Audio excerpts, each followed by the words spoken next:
Earlier in the show, we took a look at the shifting demographics, but there's another changing demographic out there, and one that is not changing fast enough, and I don't know if it ever will. Jewish voters make up only a small portion of the electorate, but a large percent of them tend to vote for the Democratic Party. In 2008, they stood behind Obama with 78% of their votes.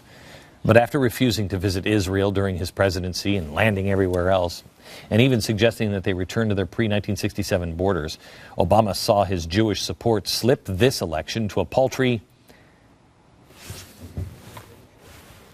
69%? Really? Obama basically abandons Israel and loses less than 12% of his Jewish supporters? Okay, I guess that must mean that the Democratic Party, forget the top of the ticket, but the party as a whole still embraces their concerns. It really mean to me, no more Israel. Iran, I tell the truth, if Obama, if they thought Mitt Romney was going to war with Iran, and they felt the what's his name? Netanyahu. Oh, Netanyahu. He felt the was going to war with Iran. He felt Obama want to go with that though. Yeah. Obama fell back like, man, that kill him, Kill the MFers. This is an Obama supporter at a big Obama rally in New York on election night. He's clearly too serious-minded to represent the party. Let's try another one. Maybe somebody with more Jewish experience. I feel like Palestine's being treated unfairly, but I think that hopefully can adjust with time to a more balanced respect between the two nations, because Palestine was there first and Israel moved in the 1940s, and that's an unfair attack.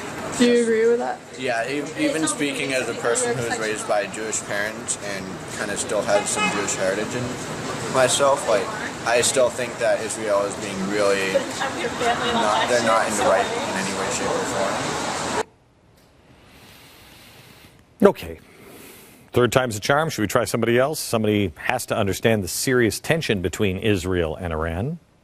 The Strait of Hormuz getting ready to close up. The great thing about Obama, he's a peacemaker. He knows negotiation is the way to go.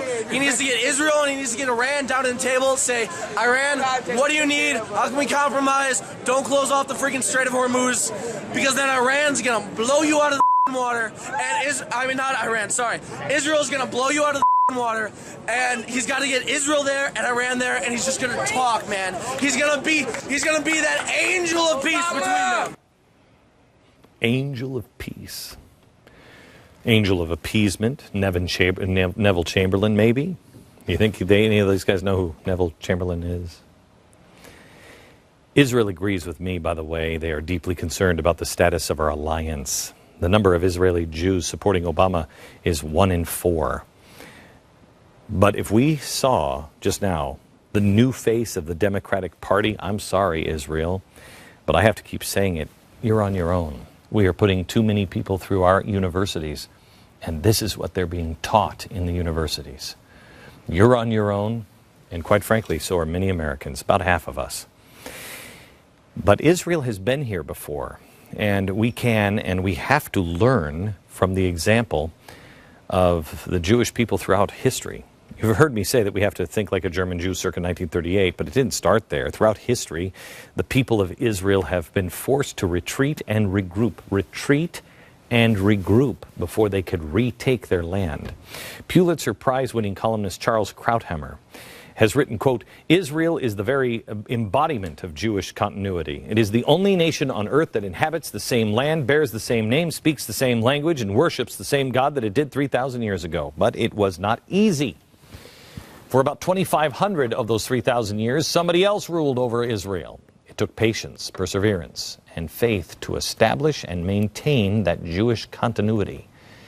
It took a culture willing to regroup and retreat when it became necessary to preserve their people and their identity. They never gave up, and neither will we.